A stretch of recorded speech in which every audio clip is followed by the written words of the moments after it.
नमस्कार श्रोते हो. साहित्य पंढरी या कथाकथन चॅनलवर मी तुम्हा सगळ्यांचं मनापासून स्वागत करतो. श्रोते हो, आजपासून तुम्ही ऐकणार आहात वर्षा पत्के थोटे यांची मधुश्री प्रकाशनानं प्रकाशित केलेली कादंबरी चूक कोणाची. श्रोते हो, वर्षा पत्के थोटे या विदर्भातल्या आघाडीच्या लेखिका आहेत. कथा, कविता, ललित आदी प्रकार त्यांनी कुशलतेने हाताळलेले आहेत. या प्रकार विशेषातली त्यांची काही पुस्तकं प्रकाशितही झाली आहेत. त्या सर्व पुस्तकांना वाचकाचा उत्तम असा प्रतिसादही मिळालेला आहे. त्यांच्या या वैविध्यपूर्ण पुस्तकांची अनेक नियतकालिकांनी सुद्धा दखल घेतलेली आहे. प्रस्तुत चूक कोणाची ही कादंबरी ग्रामीण आणि थोडीफार शहरी अशा दोन्ही पातळ्यांवर साकार झालेली कादंबरी आहे. या कादंबरीतल्या कथानकाचा काळ संगणक, मोबाईल येण्यापूर्वीचा काळ आहे. अर्थात एखाद्याला दुसऱ्या गावी निरोप पाठवायचा असेल तर त्या काळात पत्राशिवाय पर्याय नव्हता. तातडीच्या निरोपासाठी तार पाठवली जायची. बस स्थानकांवरनं पाहुण्यांना गावात आणण्यासाठी बैलबंडी, रेंगी किंवा छकडे अशी वाहनं उपयोगात आणली जायची. विदर्भात वापरले जाणारे अनेक शब्द, वाक्प्रचार आणि म्हणी तुम्हाला या कादंबरीत आढळून येतील श्रोते हो. तर श्रोते हो, सुरू करूयात वर्षा पत्के थोटे लिखित चूक कोणाची भाग पहिला. पण श्रोते हो, तत्पूर्वी तुम्ही जर आत्ता पहिल्यांदा चॅनलवर आला असाल किंवा तुमच्याकडून अजून चॅनल सबस्क्राईब करणं राहून गेलं असेल तर विनंती करतो, कृपया चॅनल सबस्क्राईब करू. ऐकूयात आजचा पहिला भाग वर्षा पत्के थोटे लिखित चूक कोणाची. आई आई कुठं गेली व? लवकर ये माझ्याजवळ. श्यामला आईला जीव तोडून आवाज देत होती. श्यामलाने जसा मोठ्याने आवाज दिला तशी श्यामलाची आई श्यामलाजवळ धावतच आली. घाबऱ्या घोबऱ्या आवाजात म्हणाली, माय श्यामला, काय झालं व तुले? काहून अशी जोराजोरात आवाज देऊन राहिली? तू या डोया लागला म्हणून मी डॉक्टर काय सांगून राहिले तुझ्या घरमालकाले ते ऐकायला गेल ती व्हामाशिक. श्यामला म्हणाली, काय म्हणे डॉक्टर? मी काहीच नाही ऐकलं. तशी धावत आली तू यापाशी. श्यामलाला मुलगा झाला होता. तिच्या घरमालकाने तिला वेळेत दवाखान्यात भरती केलं म्हणून आज श्यामला जिवंत दिसत होती. तिचं सीझर करावं लागलं होतं. त्याआधी तिला बरंच रक्त गेलं होतं, पण सुदैवाने बाळाला काही झालं नव्हतं. पण श्यामला मात्र फार थकली होती आणि तिला गुंगीच्या औषधांचीही थोडीफार ग्लानी होती. त्याही परिस्थितीत तिने आईला विचारलं, आई, हे आले नाही काय हो बाळाला पाहाले? आईने ऐकून न ऐकल्यासारखं करत म्हटलं, श्यामला, पोरी मारता मारता वाचलीस. स्वतःच्या तब्येतीकडं ध्यान दे. ज्याले याचा असन तो येईन, ज्याले ना यायचा असन तो ना येईन. तू काही काळजी करू नको. आता हा तू या पोटी लेक आला आहे. पोरगी झाली असती तर लय जीवाले घोर लागला असता तुया. पण तुयाकडं देवानंच पाहिलं असं समज आणि आता झोप मुकाट्यानं. सोन्यासारख्या लेकीसाठी आईचं मन आतल्या आत तिळतिळ तुटत होतं. लग्न होईपर्यंत एका हाताची थापड कधी श्यामलानं खाल्ली नव्हती आणि आज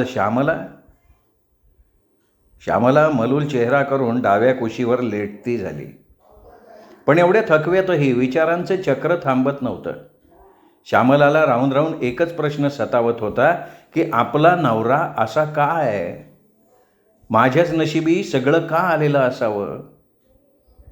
पण तिच्या मनात येत असलेल्या कुठल्याच प्रश्नाला कुणाजवळच उत्तर नव्हतं. श्यामला आईबाबाची एकुलती एक लेक होती. दिसायला एखाद्या अप्सरेलाही मागे टाकेल एवढी सुंदर होती. तिचे लांबसडक काळेभोर केस तिच्या कमरेवर सतत आनंदानं डोलत राहायचे. डोळे तर असे पाणीदार, जणू एखाद्या कमळ फुलावर दव अलगद बसावं तसं हिच्या डोळ्यातली बुबुळं दिसायची. रंग चंदनासारखा पिवळसर गोरा होता. उंचपुरी श्यामला देवानं फार फुरसतीनं घडवली असावी असं वाटायचं. सतेज कांती असणारी श्यामला सगळ्यांनाच आवडायची. श्यामलाची आई बानाईला वाटलं लेक झोपली म्हणून ती पुन्हा दवाखान्याच्या व्हरांड्यात येऊन उभी राहिली. अजूनही श्यामलाचा घरमालक डॉक्टरांशी बोलत होता. बानाईला डॉक्टर काय म्हणतात हे जरी समजत नव्हतं तरी चेहऱ्याच्या हावभावावरनं तिला अंदाज लावता येत होता. मुळात बानाई हुशारच होती. बंगलोरसारख्या शहरात लेकीमुळे आली आणि ती भाषेबाबत अपाहिज झाली असं तिला वाटत होतं. पण पोटच्या लेकीसाठी ती हे सगळं सहन करत होती. मुळात धीट असणारी बानाई या परक्या मुलखात अपंग झाल्यासारखी झाली होती. पण तिची हिंमत तिने खचू दिली नव्हती. डॉक्टर आणि श्यामलाच्या घरमालकाचं बोलणं संपल्यावर तिने मोडक्या तोडक्या रमजानी हिंदीत घरमालकाला विचारलं, ये डॉक्टर साहब क्या बोले जी? वो पिटीर पिटीर अंग्रेजी में मेरे को कुछ समझ में नहीं आना बोले तो.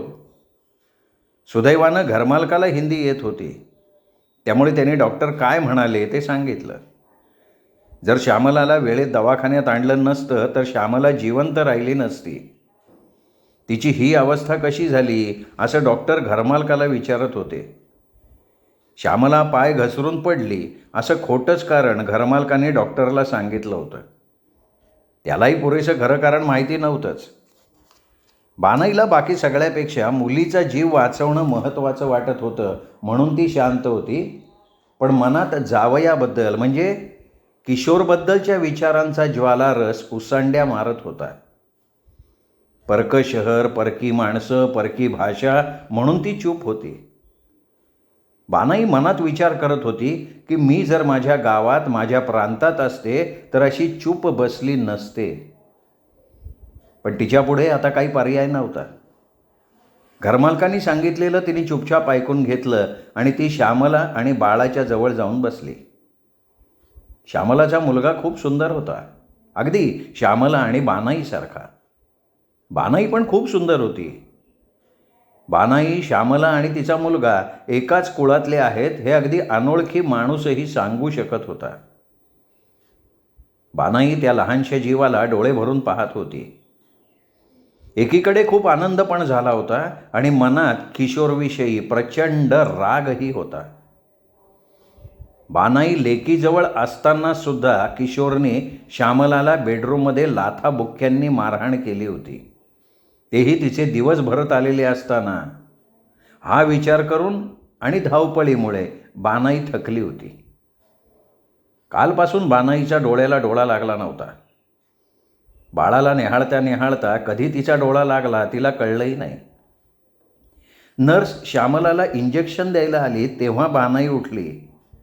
पाहते तर श्यामला तिच्याकडे डोळे भरून पाहत होती. बानाई म्हणाली, श्यामला, काय पाहून राहिली व माय म्हातारीकडं? एवढं सोन्यासारखं लेक रूपात रतपडला असतानी.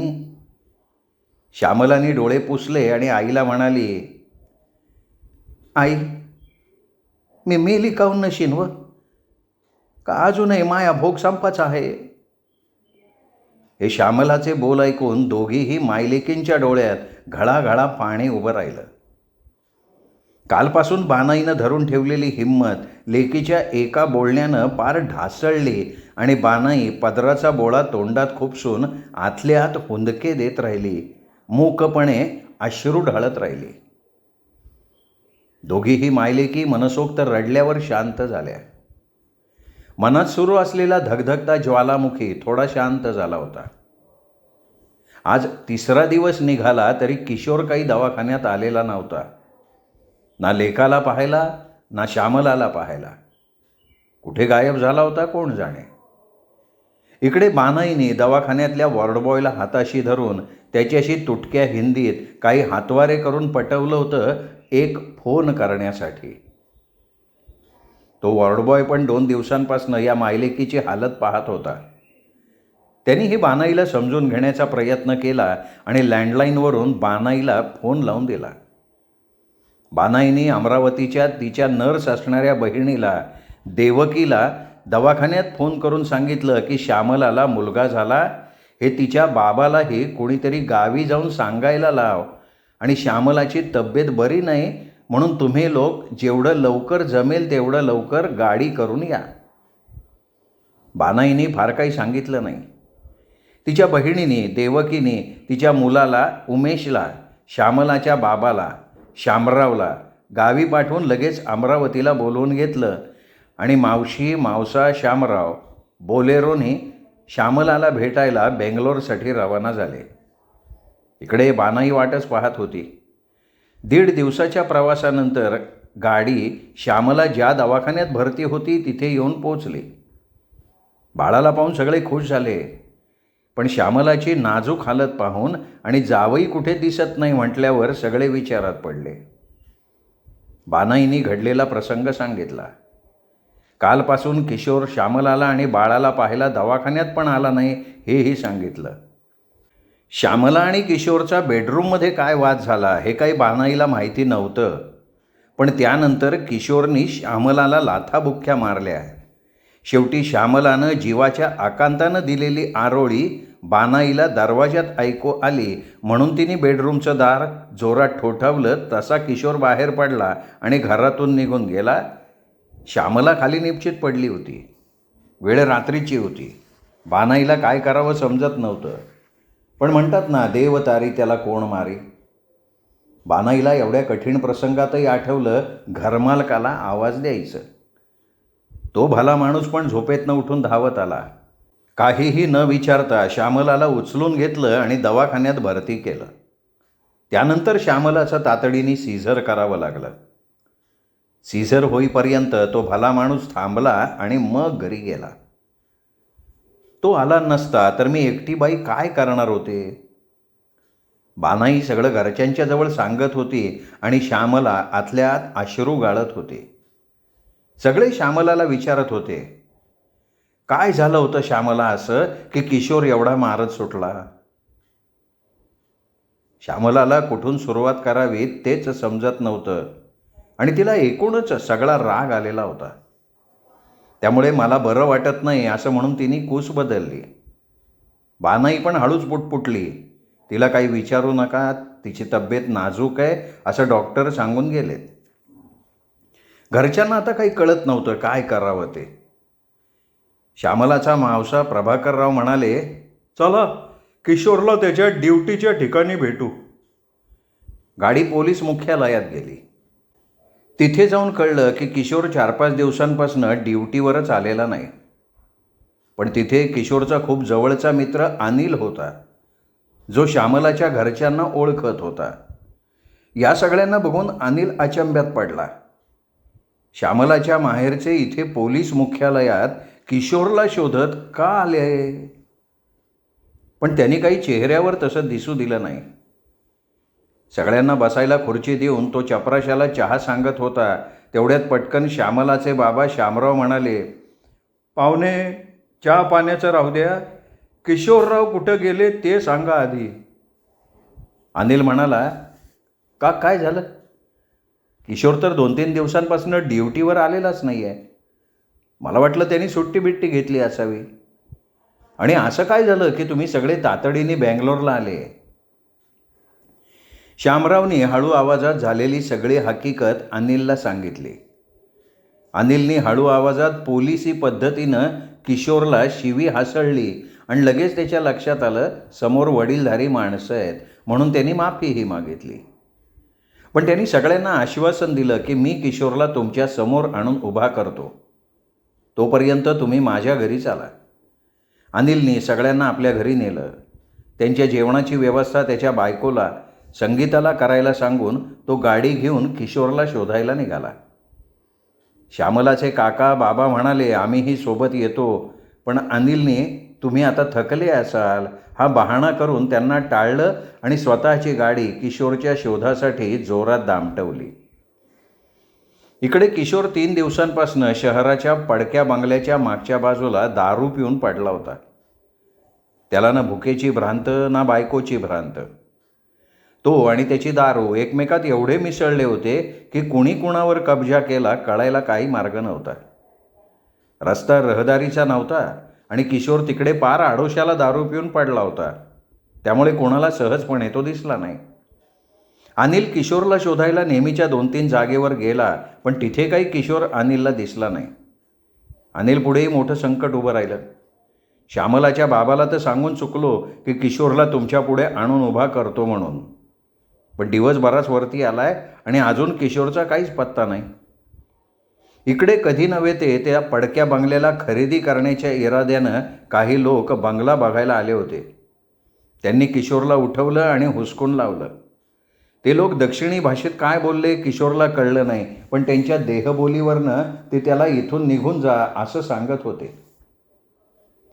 किशोर झोकांड्या देत त्याच्या नेहमीच्या तलावाच्या ठिकाणी निघाला. हातभर अंतरावर असणारा तलाव किशोरला त्या एका दारूच्या नशेमुळे युगायुगाचा लांब वाटत होता. झोकांड्या देत उठत बसत किशोर तलावाजवळ पोहोचणार तेवढ्यात अनिलची गाडी त्याच्याजवळ येऊन पोचली. अनिल त्याच तलावावरनं किशोर भेटला नाही म्हणून परत जाण्यासाठी निघाला होता. अनिलला पाहताच एवढ्या नशेतही किशोरला अनिलला बघून संताप आला.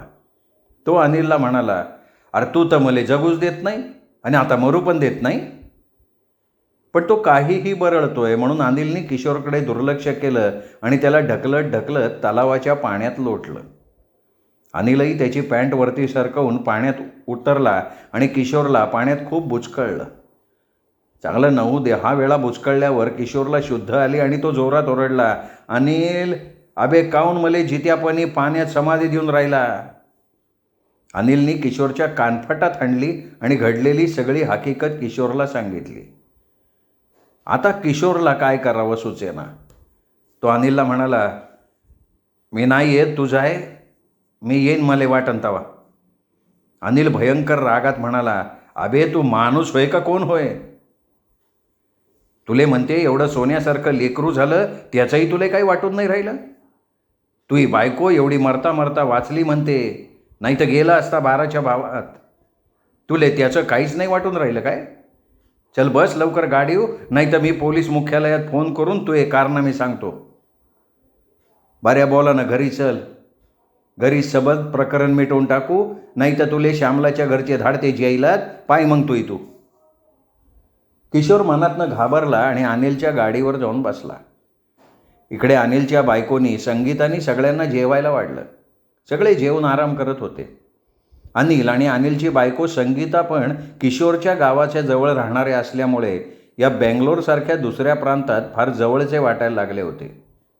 अनिल किशोरला घेऊन घरी आला. किशोरनी खाली मान घातली होती. एखाद्या चोरट्यासारखा तो काहीच बोलला नाही, ना रामराम ना नमस्कार केला सासरच्या पाहुण्यांना. श्यामलाच्या बाबाने जावयाला आवाज चढून विचारलं, श्यामलाले काऊन मारलं आणि तेही 2 जीवाची असताना? किशोरकडे काही उत्तर नव्हतं. का मारलं हे सांगता येत नव्हतं. किशोर फक्त मान खाली घालून उभा होता. तेवढ्यात अनिल बोलला, त्यानं सांगितलं मला सगळं, रागाच्या भरात झालं म्हणे सगळं, यापुढं नाही करणार तो असं काही. किशोरनी मान डोलवली आणि अनिलच्या म्हणण्यानुसार माफीही मागितली. पण श्यामलाच्या बाबाचा काही किशोरच्या बोलण्यावर विश्वास बसला नाही. ते म्हणाले, मी बाळाले आणि श्यामलाले काही दिवसासाठी घेऊन जातो, पुढं पाहू. तोपर्यंत तुमच्या या मित्राले 4 समजूतदारीच्या गोष्टी सांगून ठेवा, नाही तर आमची पोरगी काही आम्हाला भारी नाही, चालू द्या म्हणावं कोर्टानं केस. अनिलला उद्देशून श्यामराव म्हणाले. अनिलनी दोन्ही लोकांमध्ये समझोता घडवून आणला. या दरम्यान किशोर एकही शब्द बोलला नाही. अनिलच सगळा समेट घडवून आणण्याचा आटोकाट प्रयत्न करत होता. तसंही किशोरच्या बाजूनं बोलण्यासाठी अनिलच्या शिवाय होतंच कोण. किशोरचे म्हातारे आईबाबा तर गावी राहत होते. नंतर सगळेजण दवाखान्यात बाळाला आणि श्यामलाला पाहायला गेले. किशोर तिथेही चुपचुपच होता. बाळाला त्यांनी पटकन उचलून घेतलं, पण श्यामलाला एका शब्दानेही विचारलं नाही, कशी आहेस तू असं. श्यामलाला आतून खूप वाटत होतं, आपल्या नवऱ्याने एकदा तरी आपल्याकडे पाहून विचारावं की कशी आहेस तू. बाळ जन्माला घातल्यावर बाई आधीच जास्त हळवी होते आणि तिला बाकी प्रेमापेक्षा बाळाच्या बापाच्या नजरेतून आधाराचा कटाक्ष, स्पर्शाची माया, शब्दाचा ओलावा कितीतरी हत्तींचं बळ देऊन जातो. तेवढ्यात अनिलनी श्यामलाला पटकन विचारलं, कशी आहेस? बरी हवो. हे बोलताना श्यामलाच्या डोळ्यात टचकन पाणी आलं, पण तिने ते थेंबर पाणी अलगद साडीच्या पदरानं टिपलं, जे कोणाला दिसलंही नाही. लग्नाच्या कळसाचं पाणी अंगावर पडलं तेव्हापासनं श्यामला डोळ्यातलं पाणी अलगद टिपायला जरा जास्तच चांगल्या प्रकारे शिकली होती. अनिलने बाळाला किशोरजवळून आपल्याजवळ घेतलं आणि बाळाचे खूप पापे घ्यायला लागला. किशोर तिरक्या नजरेनं कधी अनिलकडे पाहत होता तर कधी श्यामलाकडे. श्यामलाच्या मावस काकाने प्रभाकर रावांनी दवाखान्याची सगळी प्रक्रिया पूर्ण केली आणि डॉक्टरांना सगळी परिस्थिती समजावून सांगितली आणि श्यामलाला आणि बाळाला घेऊन जायची परवानगी मागितली. डॉक्टरही समजून गेले. त्यांनीही श्यामला आणि बाळाला घेऊन जायची परवानगी दिली. श्यामलाच्या देवकी मावशीने सामानाची सगळी बांधाबांध केली. सामान तरी काय असणार होतं दवाखान्यात. जेवढं होतं तेवढं सोबत घेतलं आणि सगळे गाडीत बसले. गाडी किशोरच्या घराजवळ आली आणि बानाईनी आपलं लुगडं आणि श्यामलाचं काही सामान, काही कपडे सोबत घेतले. तेवढ्यात फटफटीवर अनिल किशोरला घेऊन आला. तोपर्यंत परत जाण्यासाठी सगळे गाडीत बसले होते. श्यामला गाडीच्या खाली उतरली पण नाही. गाडी दूर जाईपर्यंत किशोर गाडीकडे एकसारखा पाहत राहिला. अनिलने त्याच्या खांद्यावर हात ठेवला, तो त्याने झट दिशी झटकून टाकला. अनिल अचंब्यात पडला. एवढं झालं तरी किशोर असा का मूर्खासारखा वागतोय त्याला कळेना. त्याने किशोरला जबरदस्तीनं किशोरच्याच घरात नेलं आणि झाल्या प्रकाराचा जाब विचारायला सुरुवात केली. किशोर, अरे तू असा का वागतोयस? एवढी सोन्यासारखी बायको आहे तुझी, आता सोन्यासारखा लेकही झालाय तुला असं वागताना काहीच कसं वाटत नाही? किशोर नेहमीप्रमाणे एकही शब्द न बोलता मूग गिळून बसला होता. तो अनिलच्या बोलण्याकडे दुर्लक्ष करतोय असं अनिलच्या लक्षात आलं आणि अनिल तातडीने उठून गाडीला किक मारून घराच्या रस्त्याने निघाला. इकडे किशोरनी मोठा दीर्घ श्वास घेतला आणि पलंगावर आडवा होऊन TV पाहत बसला. श्रोतेहो, हा होता वर्षा पत्के थोटे लिखित चूक कोणाची या कादंबरीचा पहिला भाग. दुसरा भाग ऐकण्यासाठी उद्या भेटूयात साहित्य पंढरीवर. तोपर्यंत नमस्कार.